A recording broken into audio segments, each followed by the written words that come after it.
While I was finishing this last night, we were watching Spider-Man Homecoming. So if any references from there find their way in, you'll know what happened.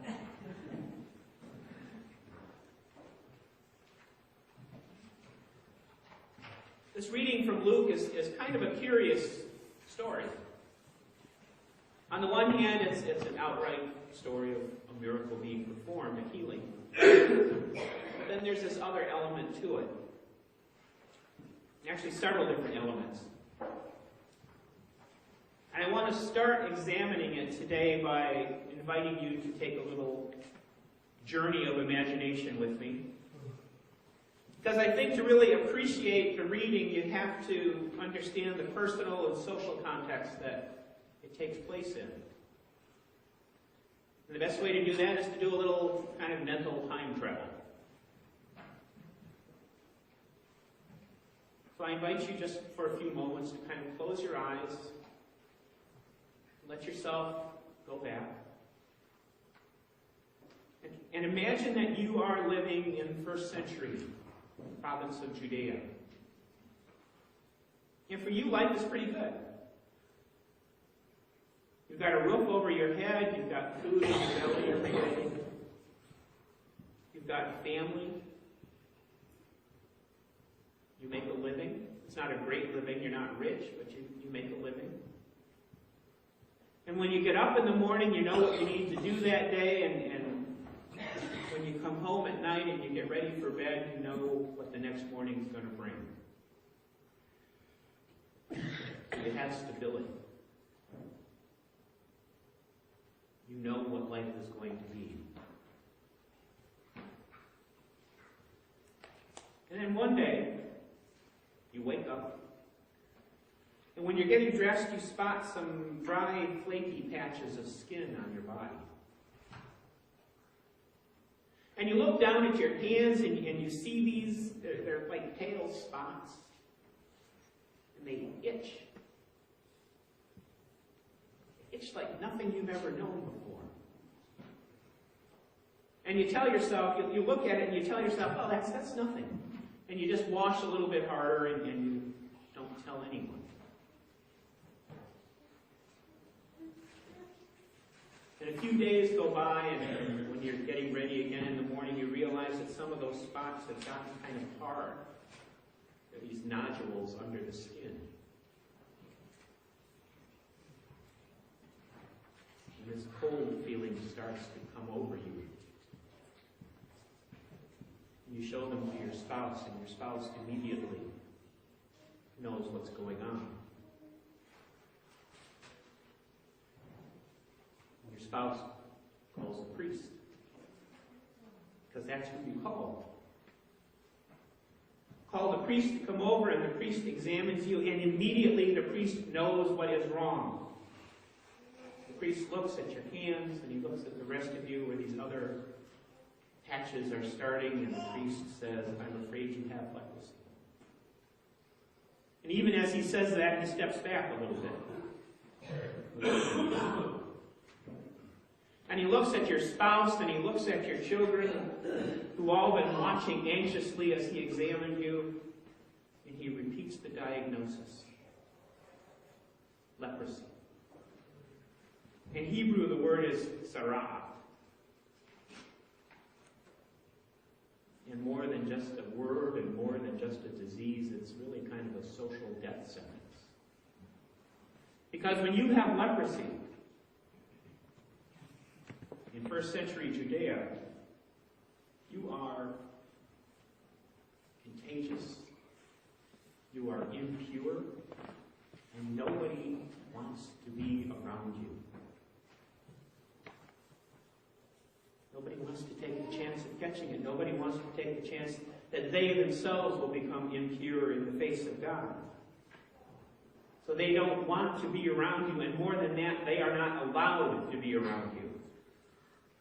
And on the weight of that single word, that single diagnosis, you are banished from your home, you're banished from your town, you are cut off from your family, people you love, your living, and everything you had ever known to that point. Everything. And from now until you draw your final breath, or unless you get cured, you're going to live on the literal fringes of society, unfit to be with decent people.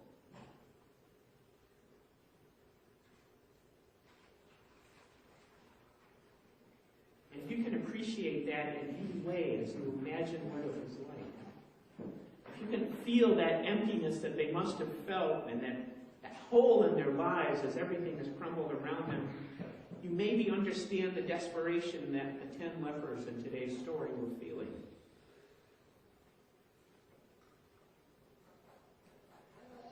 And if you were one of the 10 lepers in today's gospel reading, living under that peculiar kind of living death sentence,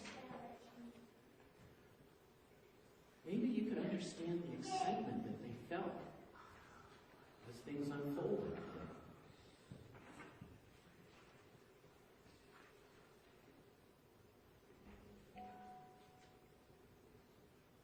I said before, this story from Luke is more complex than it looks.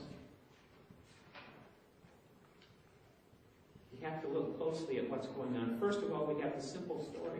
We have the 10 themselves.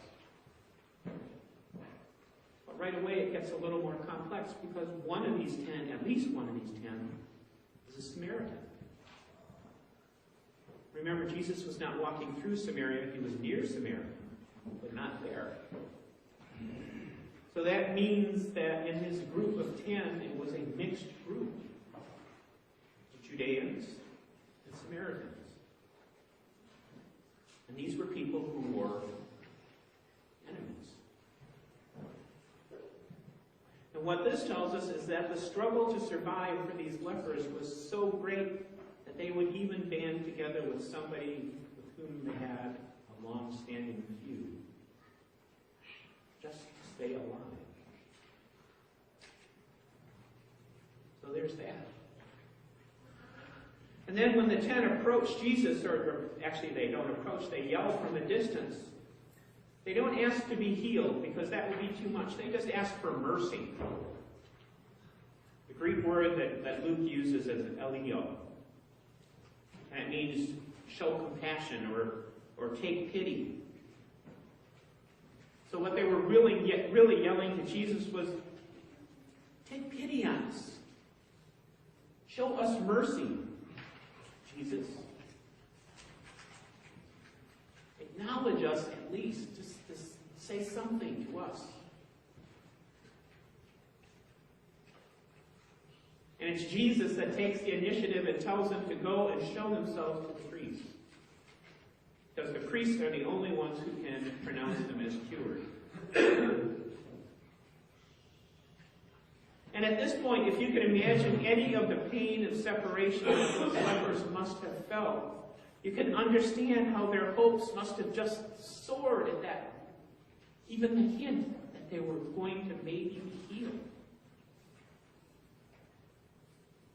And that's why, on the spot, when Jesus said that, they left.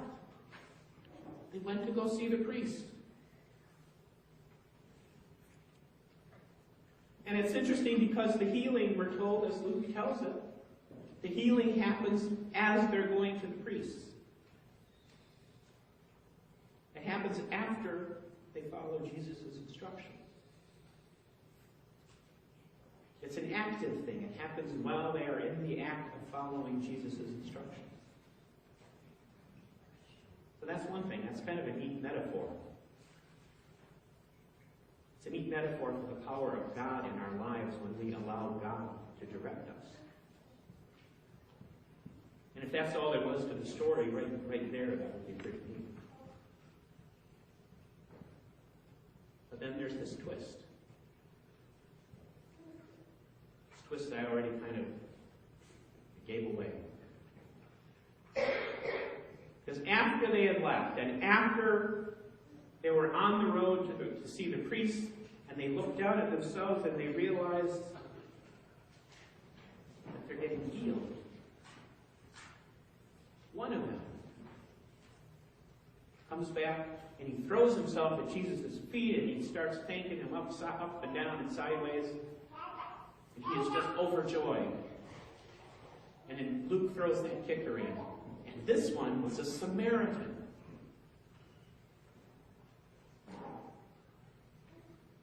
If you could hear tone in the written word, you basically would be hearing Luke saying, this guy came back to thank Jesus and he wasn't even human. He was one of those Samaritans.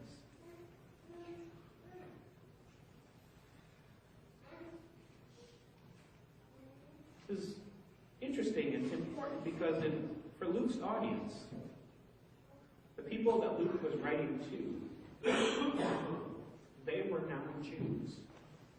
His audience was Gentile. So by emphasizing this in the story, Luke was making this extra effort to reach out to them. He was saying, look, you don't have to be Jewish to acknowledge Jesus as a teacher. So that's another element. And then when this happens and the one guy comes back and he throws himself at Jesus' feet and he's thanking him, Jesus proves that he had a Jewish mother. Because he looks around and says, weren't there 10 of you? Weren't 10 of you healed and now there's just one of you coming back? What's that all about? But it's really a rhetorical question. Because Jesus moves right on and he says to the Samaritan, get up and go, because your faith has made you well.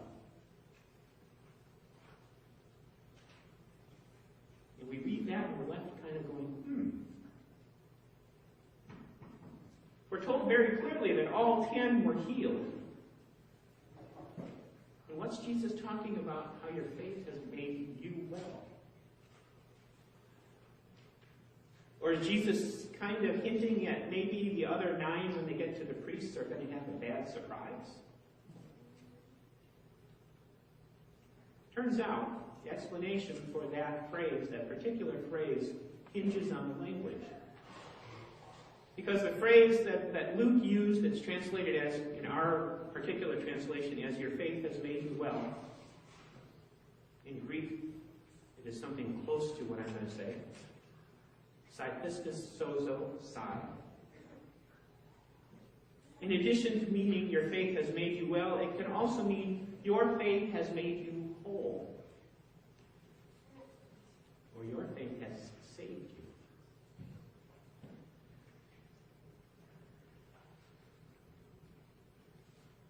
And that's kind of a little hint in the language, because here we can take a step back and we can look at the whole picture of what's happened from a theological standpoint. Because we have the lepers. The lepers, remember, were unclean. They're separated from society. They're separated from everything.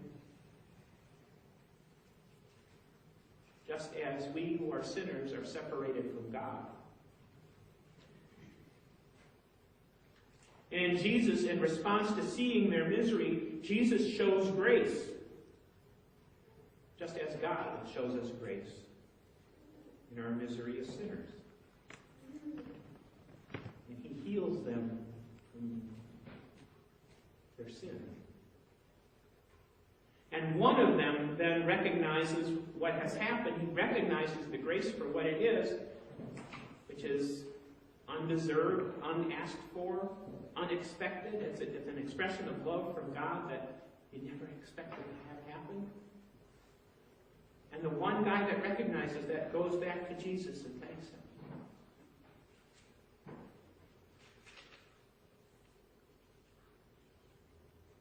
And as Luke tells us, Jesus, in his typically obscure fashion, says, you're the one that gets what happened to you. You're the one that understands that your faith, doing what I said, your faith makes you whole. It saves you. And that's a message for all of us. The message is that our faith completes us. When we look at the things that we have and we thank God for them, that completes us. Being thankful, being appreciative of the grace of God completes us. It saves us.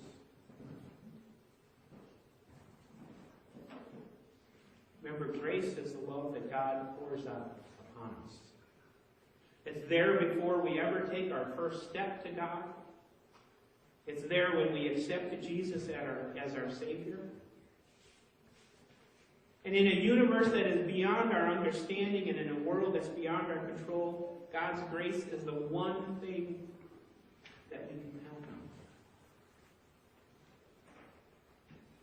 It's the one constant that we can believe in. And when we understand that should make our hearts leap for joy. No matter what has gone on in our lives, and no matter what is happening now, whether it's good or bad, just knowing that the God of creation,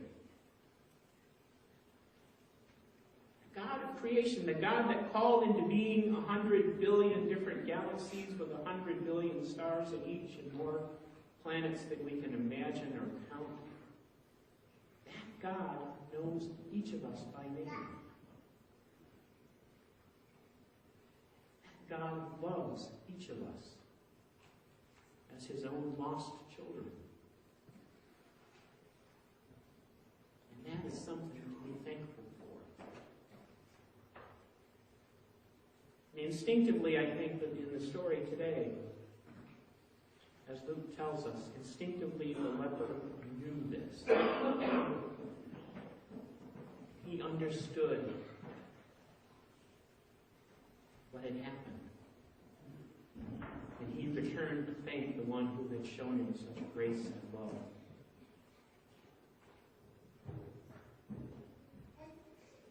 This time of year, it's traditional for us to be thankful for what we have. It's Thanksgiving. But as we look back on Thanksgiving and as we look ahead to Christmas, Advent is starting. It's a good time to pause and to recognize the presence of God in our lives. And to give thanks for love. And to give thanks for grace. And to give thanks for the God that has made us whole.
Jesus Christ, his Son. Give thanks to the Lord above. Give thanks to the Holy One. Give thanks because he's given Jesus Christ, his Son. And now let the weak say, I am strong. Let the poor say, I am rich, because of what the Lord has done for us. And now let the weak say, I am strong. Let the poor say, I am rich, because of what the Lord has done for us.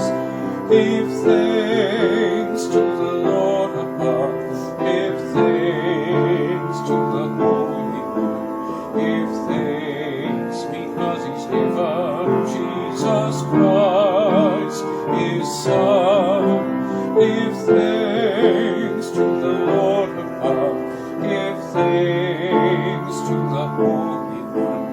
Give thanks because he's given Jesus Christ, his Son. Lord, thank you for this gift of food you placed now upon our table. Help us all to do your work in any way we're able. Lord, thank you for this gift of food you placed now upon our table. Help us all to do your work in any way we're able. Give thanks to the Lord above. Give thanks to the Holy One. Give thanks because he's given Jesus Christ, his Son. Give thanks to the Lord above. Give thanks to the Holy One. Give thanks because he's given Jesus Christ, his Son. Give thanks.